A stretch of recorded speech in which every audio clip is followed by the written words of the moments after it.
In its 170 years, the rural services business, Elders, has seen plenty of rough times and poor seasons, but it's safe to say the past year would be among the toughest it's ever endured. Its share price is down 86%, the worst performance by any stock in the All Ordinaries Index. Now, the past couple of weeks have been very brutal. The company's shares tanked again after a major profit downgrade. It confirmed that its forestry business has been ring-barked, and now it's in the crosshairs of lawyers trying to drum up a class action for aggrieved investors. So how much trouble is Elders in? I asked its CEO, Malcolm Jackman. Well, Malcolm Jackman, you really shocked the market with that earnings downgrade recently, but the question is, how did it happen so soon after you were reassuring investors that everything was okay? In essence, Alan, a lot of the activities within the business and the outcomes are going the way that we wanted them to go in terms of volume growth, in terms of margin growth, cost control and cash generation. However, what we saw occur in the middle of this third quarter, which is the big season for us, is the volumes start to fall away, and with the issues with prices that we've got, we suddenly realised that we just weren't going to be able to catch up our position to make the numbers, and so immediately we had to tell the market. Yeah, but the drought's over, so you can't blame the weather. What's going on? Look, in essence, there's two big issues. From farm inputs, the prices are down dramatically on where they were last year, and they're down dramatically on the numbers we put into our prospectus back in September of last year. But what we have seen, particularly through, or in essence through May and now through June, is a reduction in volumes as well.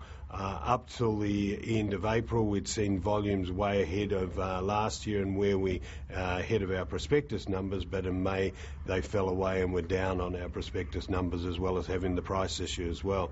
And I think that's a reflection on what's happening in the bush. And you're right, growing conditions are actually pretty robust across the country in general, but working capital in the bush is very, very tight at the moment. But are you losing market share? No, we don't believe we are losing market share. It's very difficult in some categories to understand what market share is. There is no common data. Where we do have common data, we can see that we're holding our market share, in some cases growing slightly. But from all the advice I can get, and I've been out in the bush this week and talking to branch managers and trying to ascertain what's happening in different localities, we don't think we're losing market share, with the exception of the WA fertiliser market, where we are pursuing a different model from what we did last year.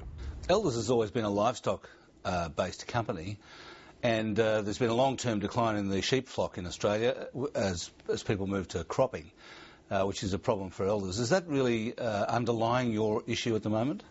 Not necessarily. In fact, interesting enough, sheep and wool have actually been very strong for the company this year and very strong for the farming community, and I think you'll start to see a reversal in the national flock numbers. But it is clear that the Elders of old was built around livestock and secondly to cropping, but we are seeing a growth in our business, particularly around horticulture, which is probably the big growth opportunity for agriculture in Australia, and secondly to dairy as well.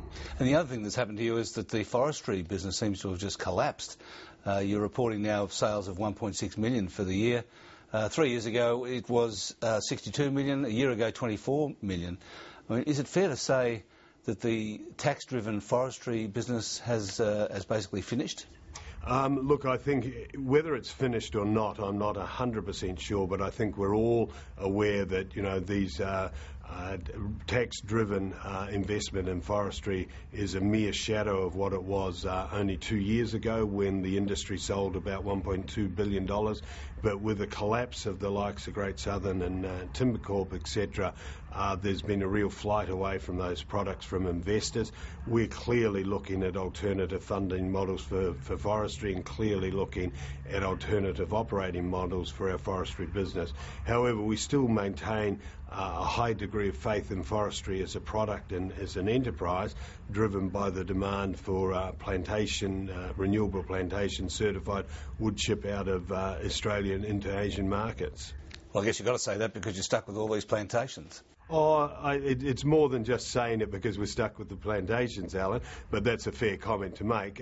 But when you look at the demand and what is expected to be the demand for wood chip, particularly around what we grow, which is blue gum in essence, but it's plantation blue gum, it's the creme de la creme of wood chip into the Asian markets because of the quality, consistency of supply and, of course, the fibre length itself.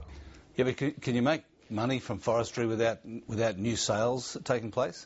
We do need to. You could run the business and run down, but that would be a suboptimal outcome. So yes, we are definitely looking to find alternative funding sources so we can continue to plant and continue to maintain the business. In general, have you been trying to sell the business, Elders? No, we have not. There's been no discussion at board level about that. The business in itself is a very sound and fundamental business, has real relevance and significance and scale in the bush. We don't have a liquidity problem. We have a short-term profitability problem, which we're addressing with some gusto, and we will return to a strong position, I believe, in a very short period of time. Now, you've said that you're not in breach of any banking covenants and your cash position is very strong. But would the banks take control if they could? No, I don't think that's the case. Look, the banks, there was a whole range of discussions with the banks yesterday, and they reaffirmed the support for the company yesterday. We have a very good working relationship with the banks. They're supportive of the company, and likewise we have the support of our largest shareholder as well. Well, in fact, your debt to EBITDA covenant is quite loose, isn't it? 6 times, is that correct? Yes, and look, the covenants tighten as we go forward. Well, that's what I was going to ask you. I mean, what's it going to be like in 2 years' time when your debt to cash flow ratio has to be 2.5 times, not 6 times? And that means if you don't get your debt down, your cash flow has to be increased in a couple of years from 20 million to 120 million. Oh, no, and you're quite correct, Alan. There's a balancing act there with improving profitability and reduction in debt, and the covenants were set with everybody having in mind that we would exit the automotive business as the market continued to recover, and that's a business that does continue to recover. Global automotive continues to recover.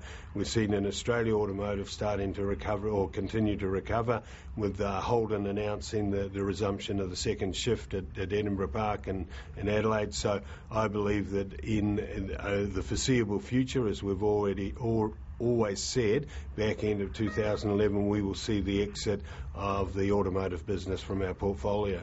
And that'll pay down your debt, will it? That will definitely pay down a significant amount of debt as we go forward, and that will help with the covenants, along with improving profitability as we get the turnaround working properly. And then I guess the question is whether there's anything fundamentally wrong with your rural services business. Is that correct? Yeah, look, I think the issue with the rural services business, people have been working very hard inside the company, but we're obviously delivering the right sort of outcomes for our customer base, given the scale of the business, but not delivering the right outcomes for our shareholders. So we need to reset the cost base, reduce the cost to serve in the business, so that we meet the needs of all stakeholders, customers and shareholders alike. Thanks for joining us, Malcolm Jackman. That's a pleasure, Alan.